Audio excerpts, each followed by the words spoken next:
యుద్ధంలో గెలుపోటములు ఉంటాయని, ఇండియా వార్లో గెలిచిందా అని ప్రభుత్వ సలహాదారు కె కేశవరావు ప్రశ్నించారు. పహల్గాం దాడికి కారణమైన ఆ నలుగురు ఎక్కడా అని కేకే ప్రశ్నించారు.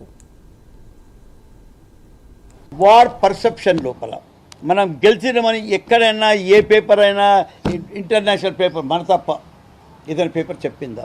దాన్ని మేనేజ్ చేయాలా? ఇవాళ మనం చూసుకుంటే మనం గెలిచేట్టు కనపడలేదు. ఏ దేశం కూడా, ప్రపంచంలో ఏ దేశం కూడా పాకిస్తాన్ టెర్రర్ దేశం అని చెప్పలేదు ఇంతవరకు. మనం ఇంత చెప్పంగా కూడా పబ్లిసిటీ. థర్డ్, మనం ఇప్పుడు డెలిగేషన్, ఇంటర్నేషనల్ డెలిగేషన్ పంపించాం.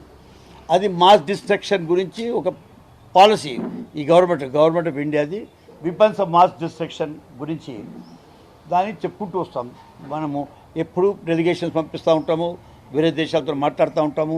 అది ఏ తీరుగా మనం దాన్ని ఆపుకోవాలా, ఏ తీరుగా ఎదుర్కోవాలా అనేది జరుగుతుంది. ఇది పార్ట్